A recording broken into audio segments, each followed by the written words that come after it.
lalo lang ho silang nalalaglag. Sabi ni Zero Bytes, no? Lalo na sa debate. Correct. Oh. Ngayon, dito naman tayo, usaping West Philippine Sea. Nahahalata din po ni Congressman Jay Congun. Oh, si Inday Sara Duterte. Oh, ano daw, mga boss? Sabi ni Congressman, mga kababayan, kapag ibang issue, ang ingay ni Vice Presidente. Oh, lalo na yan kapag kay Congressman Pulo. Pag usapin yung video, maingay nga ang Vice Presidente. Di ba? Oh.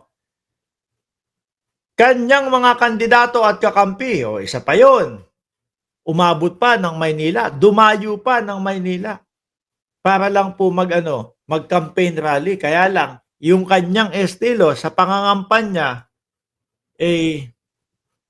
imbis na ho panalo na yung kandidato, matatalo pa.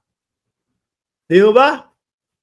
Kaya naman, yung mga ibang mga pinupuntahan niya, ayaw na siyang papanikin sa entablado.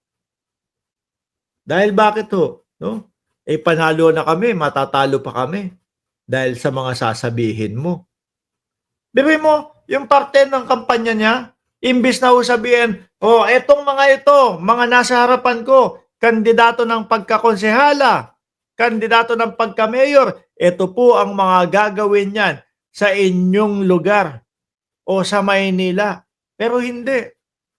Ang aatakihin niya ho, mga bossing, yung kalaban, ipopost yung picture doon, no? At ipapahiya, mga bossing. Pero yung tunay na plataforma, hindi natin narinig sa kanila. Sa mga ganyan, maingay si Inday Sara Duterte eh. Diba? Sa mga ganyan, ang dami niyang komento. Pero, sabi ni Congressman, kapag sa China na ang kalaban, pero pag China na ang kalaban, bigla na lang silang nawawala. Parang nawawala rin ang paninindigan. Ako naniniwala talaga, mga kababayan. Sabi ko nga sa inyo, paulit-ulit, no? Ako naniniwala ho ako, mga boss chief amo, sir, na hindi ho sila magsasalita kahit kailan patungkol po, no? Sa West Philippine Sea, mga bossing. Hindi ho mga magsasalita yan laban sa China, mga kababayan. Kita naman natin yung kanilang mga galawan. Dating Pangulong Duterte, imbis na sasabihin lang, panalo kami ang UNCLOS, kami ang binibigyan ng karapatan para dito sa West Philippine Sea. Wala. May papel na siya. Diba? Hawak niya na yung kasulatan. Hindi niya pa ipinush. Kaya kumbaga, lumakas lalo ang loob ng China. Si Duterte. Kaya nating utos-utusan to. No? Hindi kagaya to ng mga ibang mga presidente. Tingnan mo nga, sabi na ng UNCLOS, sila ang may karapatan doon sa West Philippine Sea. Tapos hindi niya pa binigyan ng importansya. Di ba? Kay Vice Presidente, pagdating po sa West Philippine Sea, mga kababayan, hanggang ngayon, kahit mapitpit po ang itlog nila, hindi sila magsasalita. Dahil nga daw po, ang sabi ni Congressman Pulong, hindi daw po trabaho ng Vice Presidente ang magkomento patungkol sa West Philippine Sea. Akalain nyo yun? Di ba? Tuloy. Bigla na lang silang nawawalan. Nawawala. Parang nawawala rin ang paninindigan. Kung kaya niyang ipaglaban ang sarili niya sa harap ng kamera, dapat mas naipaglaban niya ba yung kanyang sarili sa harap ng kamera? Tingin ko hindi naman eh. Ang inisip ng mga mamamayang Pilipino nung habang pinapanood si Inday Sara Duterte, totoo yung sinasabi ni Tina B. No? Para daw hong may sapak si BP Sara. Biruin mo naman, Vice Presidente, puro kung ano-ano yung sinasabi niya doon sa kanyang press conference. Di po ba? Huhukayin ko yung bangkay ng tatay ninyo at itatapon ko sa West Philippine Sea. Yung isang bata, hinihingi yung relos ni Bongbong Marcos na ating Pangulo. Hindi niya binigay. Gusto kong putulin yung ulo niya. Totoo ho. Pang normal na tao po ba yung mga sinasabi ni VP Sara? Hindi. Kaya napapaisip ang sambayan ng Pilipino, kagaya ng sinasabi ni Tina B, oh, baliw talaga yang si Inday. Oh, sinundan pa ni Cheryl Santamaria. Sabi ni Cheryl Santamaria, di lang baliw, boss.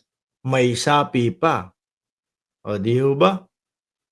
Puro pagliliwaliw lang ang alam ni BP. Kung kaya niyang ipaglaban ang sarili niya sa harap ng kamera, dapat mas kaya niyang ipaglaban ang bayan sa harap ng China. Hindi nga eh. Hindi nila kaya yon. Kaya ho ako, mga kababayan, yung sinasabi po ng mga DDS, tinraidor ni Pangulong Bongbong Marcos, no? Si dating Pangulong Duterte. Ha? Dahil daw ho doon sa pagpapaaresto at pagdala sa ICC kay dating Pangulong Duterte. Banat kayo ng banat kay Pangulong Bongbong Marcos tapos ngayon sasabihin nyo tinraidor. Di ba? Kung meron man nung nag-traidor sa kanila, mga kababayan, at kung totoo yung sinasabi, no, ni Larry Gadon, ni Secretary Larry Gadon, mga kababayan, na si Duterte ay pumunta ng China, pumunta ng Hong Kong para humingi ng asylum. Ang tingin ko po na nag-traidor sa dating Pangulo, wala pong iba kundi si Xi Jinping. Biruin mo, sa panahon na sila ay nanunungkulan, no? Sa kabuuan nun, eh, sunod-sunuran lang tayo sa China. Pauwiin ang mga Amerikano! Itigil yung mga balikatan! Di ba? Sunod-sunuran lang tayo sa China. Tapos eto, ngayon, naiipit siya. Hihingi ng tulong kay Xi Jinping. Hindi daw po pinapasok kasi meron ng warrant of arrest sa ICC, mga kababayan.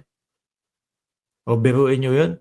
May nag-iintay na daw na ilan, 10 kwarto, kung ilan man, 14 na kwarto. Tapos nung nalaman na meron ng warrant of arrest sa ICC, hindi na pinatuloy, pinauwi na ng Pilipinas. Yan po ay base doon sa sinasabi ni Larry Gadon, no? Sabi ni Charles, abangan, tag-init dito, balitang hali. O, sabi ni Charles.